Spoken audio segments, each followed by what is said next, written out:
Hello again, everybody. This is Craig Evans of Autism Hangout, and thank you for tuning into this Autism Hangout special report. Having a child on the spectrum can be a challenge, but every day new technologies and applications appear that can help us connect our special kids to the world. Now, the developments have accelerated with Apple's introduction of the iPod and the iTouch and now the iPad. But there's got to be somebody out there that's keeping tabs on what's available and what apps are appropriate for our special kids' needs. Well, today's guest just happens to be one of those incredible people. She runs a website that's called momswithapps, and she's here to talk to us about navigating these new technologies. So Autism Hangout, please welcome Lorraine Akemann. Welcome, Lorraine. It's so nice to have you here. Thank you, Craig. It's so nice to be talking to you this morning. All right, I've been to your website. I've looked at the stuff that you guys as developers are doing, but before we get into the specific apps, could you tell us how you got into the field of autism? I'm in the field of really organizing and helping developers collaborate.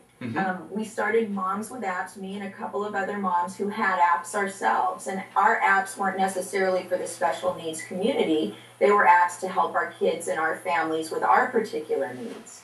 But what we did is we opened up that group to different parents, and what we found is that there are a collection of parents who were dedicated to making tools for their kids.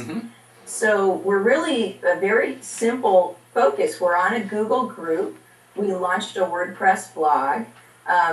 There's nothing fancy about us except we like to talk a lot about what we're doing, and we're dedicated to the educational potential of the iPhone and the iPad.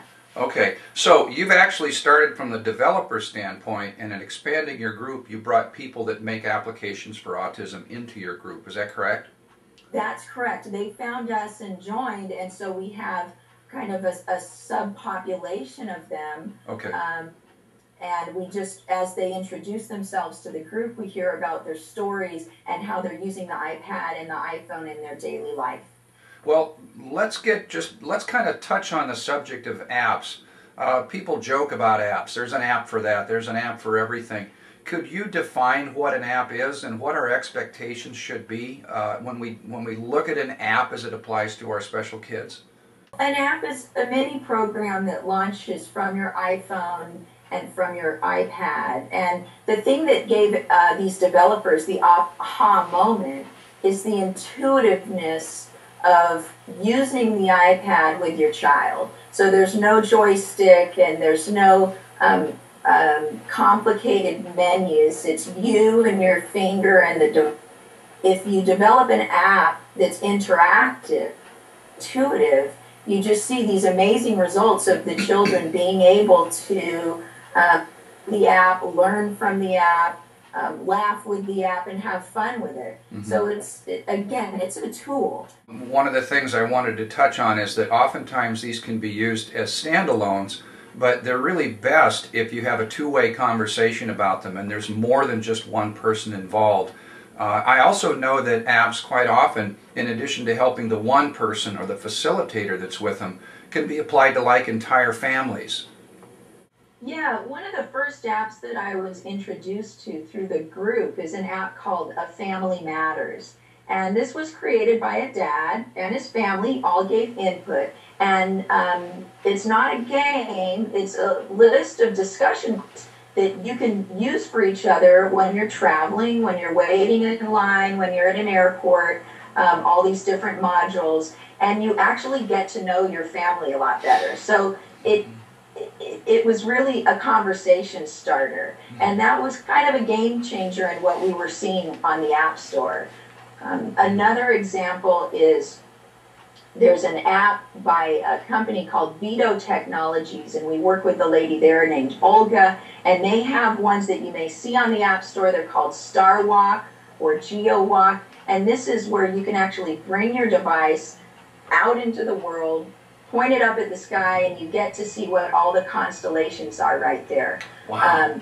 You can look at planets, you can look at star formations, and just think of the conversations that you can have with your kids and with your family with that. So it's definitely an open-ended conversation starter. So in addition to apps being helpful in getting you to be able to talk about different things or educate, like our special kids, on some things like stars or planets, I know that these apps are great tools to teach people to do specific skills too, like to draw. I mean, can we talk about a couple of these fantastic pieces of software for the iPad that are out there today? The one, again, so I'm going to pull from developers from my own group because I know their app's the best. There's a dad, he's based in France, and he started programming recently for the iPhone and iPad, and he made an app that he launched first. He called it his test app. I don't think he knew it would get this successful, but it's called Draw with Stars. When you first open the app, you kind of are just placed with almost like you're looking at the sky, and you put your finger on it, and your finger traces stars, and the color scheme of the stars is actually meant to represent Van Gogh's Starry Night. It's also augmented with a really nice, pleasing sound effect. Kids can't fail. Okay. And that's what we like about that. You can put it in front of any age, and you don't need instructions. That's an example to me of something that you put there and kids can't fail. There's not a wrong way to play that app. Now, everything we're talking about today, is everything available for both the iTouch and the iPad? Yes. Most of our developers are making what's called a universal app now, or they might have a version for each, but that means that it's compatible with all the devices. Our developers have recognized is that really the iPad's where it's at. So you're going to see a lot more development making that's compatible for all of those devices. Okay, well, let's get to what I know our audience has an interest in. There's many programs out there today. Let's talk about 2 or 3 of your favorites, or 2 or 3 of these programs that might be very applicable to our audience of kids on the spectrum. I do have my list of developers, and what I'm going to do is talk to you a little bit about them, but because I don't have a child on the spectrum, I can't make that determination for you, but I want to introduce you to who those people are. There's a husband and wife team that, in my opinion, kind of led the charge that I found out about first in this area, and they're Lisa and Jeff from Gremby Apps. They have an app that they started called iCommunicate, and it's a virtual storyboard that helps children with their daily transitions. Okay. Okay, they just came out in Android with a text-to-speech app. So that's anybody who's having trouble talking, and you can type in the text, and the app can speak for you. So this would most likely be the Droid telephone then. If you've got yes. a Droid handset, that's what's running the Android software system for those of you that aren't familiar. So the Droid phone can now be a communications tool that you can text in, and it will speak for you. That's correct. Okay. Yes. So they just came out with that. So their website is grembe.com. That's Grembe. Okay. And they're so interactive. If you wrote their info email button, they would write you back. We're talking about people who are parents who have done this. Okay. Another lady, she's based in Ireland. Her name is Lisa also, and she developed an app for her daughter, and it's called Grace App. And this was intended for a child with autism as well. It's a communication tool. There's flashcards and pictures on it. Okay.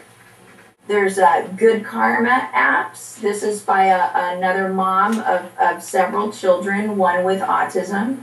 Her name's Janine. And again, this one's called First Then Visual Schedule. And it's another storyboarding app. So again, she used it with helping with daily transitions. Okay. So the neat thing about these apps is you have an ability to customize. And I failed to mention that. I know with First Then Visual Schedule and with iCommunicate, you can upload your own photos so that the children can connect with what's going on personally in their day. Excellent.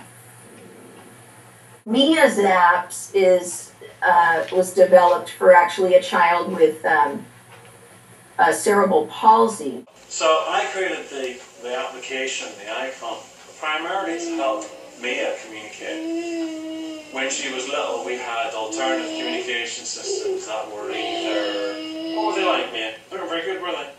They were either very big, they had silly pictures in them, or they were very, very expensive, weren't they? So Daddy thought we had to make something that was better, couldn't we? To go and have coffee and cake or have a walk in the garden. Which would you like to do? You'd like to go for coffee and cake? Is that right? Tell that easy. Yes or no? Yes? Yes. You'd like to go for coffee and cake? Good girl. What else did we have? Did you have some banana or yogurt? You did have one of those. That's right, you had yogurt. Yes. What he's done, his name is Martin, and he's based in the UK. He has 2 apps, one for phonics. It's called iSpy Phonics. So that's, you can put your own pictures in there, but you can practice your phonetic sounds. Mm-hmm. And the other is called iCom. And again, that's also about helping communication cues and storyboarding. And then there's Mobile Education Store, has 3 apps. This guy's name is Kyle, and he's got Sentence Builder, Question Builder, and Story Builder. And again, you asked me before what the apps are about, but what I think I can get from the high level is it's really about assisting with communication and transitions. Mm-hmm. So these are all about building your verbal capabilities through sentences and stories. Mm-hmm. And then just quickly, a couple others, Develop Ease and Arctic Picks. So those are 2 other sites and contacts for you. Moms with Apps is basically a consortium of a bunch of developers that allow us as users or customers to come in and not only meet the people behind the product, but can we sample the product as well? Oh yeah, absolutely. momswithapps.com is definitely meant to bring our apps out into the world, to tell you a little bit about us, to tell you that, hey, we're approachable. We want to make these things better. Interact with us. Mm-hmm. Yeah, it puts all of our websites on the sidebar. Okay. We're people who like to share information. Mm-hmm. So I would hope, and let me know if they don't, that they correspond with you and they talk to you. Mm-hmm. Oh, this is great. Lorraine, thank you so much for coming on Autism Hangout today and telling us about your fabulous website. Autism Hangout, if you didn't get the address earlier, it's momswithapps.com. You can see it across the screen here.